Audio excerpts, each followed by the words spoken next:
estás? Muy bien, gracias a Dios. ¿Vas a ser candidato? Sí, ¿A qué?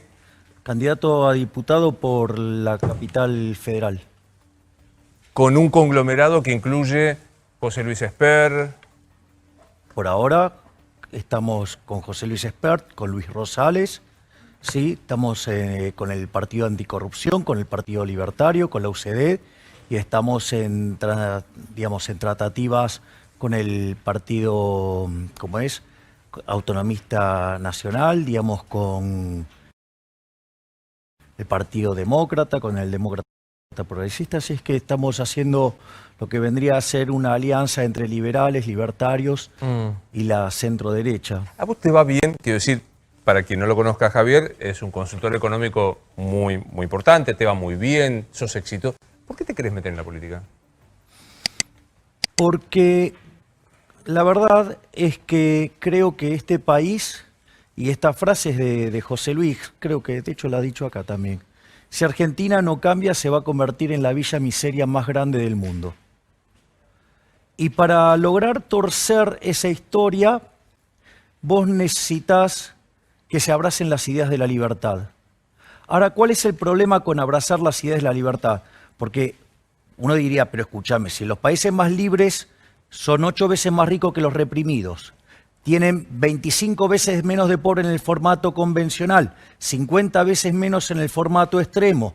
Además, el decil más bajo de la distribución no solo que está 11 veces mejor que su par en el país reprimido, con lo cual distribuyen mejor, sino que además está mejor que el 90% de la población del país reprimido. Entonces el punto es, ¿por qué no abrazamos eso? Bueno, eso tiene que ver con el hecho de que abrazar las ideas de la libertad va en contra de los intereses de la corporación política. Entonces, frente a esa situación, vos decís, bueno, ¿cómo hago para tratar este tema? Bueno, hay una primera aproximación, que es la aproximación que tenía Hayek, que era desde una cuestión casi elitista, discutir en determinados espacios y que eso después derrame hacia la sociedad. Está claro que, no sé en otros países del mundo, acá no funcionó. O sea, acá ganó Gramsci. Tomó los medios, tomó la cultura, ¿sí?, y tomó la educación. Y nos hizo un desastre. De ser el país más rico del mundo, entramos a esta crisis 70 y hoy estamos entre el 100 y el 120. Ponen en promedio 110, según donde te caiga el tipo de cambio. Con lo cual ahí hay un problema. Con esa estrategia, digo, está claro que perdimos. La otra estrategia es la vía violenta, o sea, la vía revolucionaria. Yo digo, no estoy de acuerdo con la violencia. Digo, de hecho, uno de los principios de los libertarios es el principio de no agresión. Por lo tanto, no me siento cómodo con una solución de esas características. Pero además, supongamos que, bueno, no te quedara otra. Bueno, estamos en algún problema grave. ¿Por qué? Porque además el monopolio de la violencia la tiene el Estado, las armas las tienen los políticos. Por lo tanto, ir contra ellos, digamos, no te va a ir bien porque te van a matar. O sea, va a ser una muerte, digamos, absolutamente estúpida porque no vas a tener ninguna chance de ganar. Y la otra alternativa es meterte dentro del sistema y dinamitarlo desde adentro. Es decir, mi intención para meterme a la política es para empoderar verdaderamente a la gente. Está claro. Es decir, sacarle el poder a la oligarquía política para devolvérselo a la gente. Y no el empoderamiento falso que practican los populistas de robarle un grupo para darle al otro, ¿sí?, y que lo terminan convirtiendo en una situación de un esclavo y de una persona que se autodesprecia porque...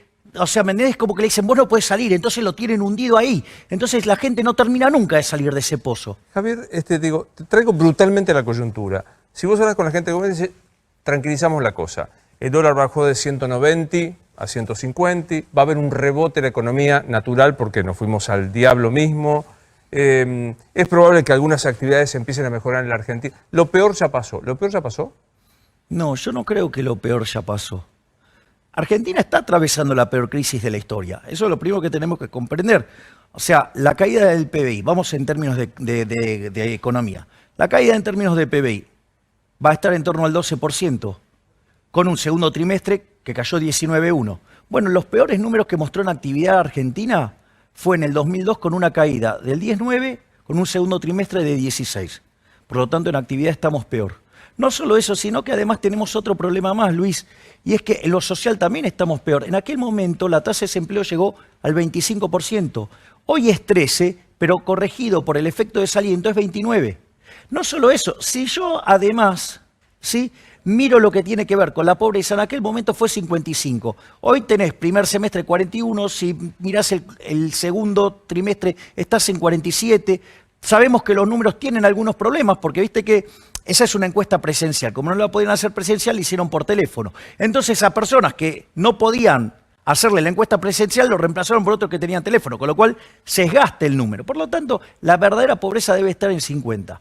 Y Argentina además tiene un desequilibrio monetario monstruoso que tarde o temprano te va a pasar la factura. Y cuando eso pase, vas a tener una explosión de pobreza y vas a generar una crisis social que no la puede manejar ni siquiera el peronismo. Yo digo, lo peor no pasó. No. Lo que vimos hace 3 semanas, el dólar que subía, la desesperación, el acuerdo con... ¿No pasó? Pero es que, a ver, vamos por parte. ¿Cómo es que bajó el dólar? A ver, veamos cómo subió y veamos por qué bajó. ¿Por qué subió el dólar? Básicamente porque vos tuviste una explosión de la oferta monetaria, o sea, subió mucho la oferta de dinero, se te desplomó la demanda de dinero. Pensá que en el año en Argentina, por ejemplo, entraron 11.000 millones de dólares comerciales y las reservas netas de libre disponibilidad cayeron casi 10.000 millones. O sea, tenés ahí un problema de casi 20.000 millones de dólares. No solo eso, no solo tenés ese problema, sino que además te cayó la actividad económica. Es decir, todo dice que el poder adquisitivo del dinero tiene que caer. Esto es decir, todos los precios de expresión de unidades tienen que subir y el dólar es un precio más y que como es un activo financiero pica primero, pero después vienen a vender todos los demás, o sea, los transables, o sea, los que se exportan, los que se exportan, digamos, los que tienen que ver con los mayoristas, con los minoristas y por último vienen los salarios y por eso cuando tenés un despiole cambiario, o sea, tenés una explosión de pobreza. Entonces, ese es lo que estaba pasando y a donde naturalmente se fue la pérdida de poder adquisitivo del dinero. ¿Cómo reaccionó el gobierno? El gobierno, para bajar el paralelo, intervino en los mercados de bonos. Es importante, esto es una pequeña nota técnica, pero creo que vale la pena hacerla. ¿Cómo se determina el contado con liqui? Para que la gente entienda, digamos, qué es lo que está pasando. El contado con liqui es una operación donde vos comprás los bonos acá, en Argentina, en pesos, y los vendés en Estados Unidos en dólares. El precio en pesos dividido el precio en dólares, como es el mismo bien, te da implícitamente que el tipo de cambio. Entonces, por ejemplo, cuando la gente se asusta y va al contado con liqui, ¿qué hace? Compra en pesos, el precio en pesos sube, y los vende en Estados Unidos en dólares, se quedan con los dólares afuera. Obvio. Y el precio en dólares baja. Es decir, ¿qué es lo que vos tenés? Que entonces la suba del precio en pesos, la caída del precio en dólares, hace que el tipo de cambio suba. ¿Qué es lo que hizo el gobierno? Agarró y empezó a vender dólares. Es decir, se patinó una cantidad monstruosa de dinero de nuestras jubilaciones. O sea, hoy nuestras jubilaciones son más bajas por mantener artificialmente bajo un tipo de cambio, porque no lo quiere sincerar. ¿Cuánto debería ser el precio del dólar hoy, Javier? El que te diga cuánto es el precio es un chanta. Te lo voy a hacer por el método del absurdo. Si vos pudieras hacer esa cuenta de cuánto debería valer, quiere decir que vos podrías calcular el vector de precios de equilibrio de la economía. Si eso fuera posible, la Unión Soviética hubiera sido un éxito. ¿Y por qué se cayó? Porque, entre otras cosas, no pudo hacer cálculo económico. Eso está muy claro en la literatura austríaca de Hayek. Eso se llama un artículo que se llama El uso del conocimiento en la sociedad. Entonces te demuestra que vos no tenés capacidad computacional para conseguir toda esa información. Entonces, porque vos que tendrías que conocer las preferencias de todos los individuos, deberías conocer todos los bienes de la economía, pasado, presente y futuro, tendrías que saber las dotaciones pasadas, presente y futuro, la evolución de la... No hay forma de saberlo. ¿Qué es Martín Guzmán como ministro de Economía? Para mí, digamos, ha dejado en claro que, al menos como ministro de Economía, es mediocre. Y te diría bastante malo y un mentiroso funcional al poder. Porque, fíjate esto, o sea, con lo cual es un inmoral. Primero, ¿cuál es su mayor logro?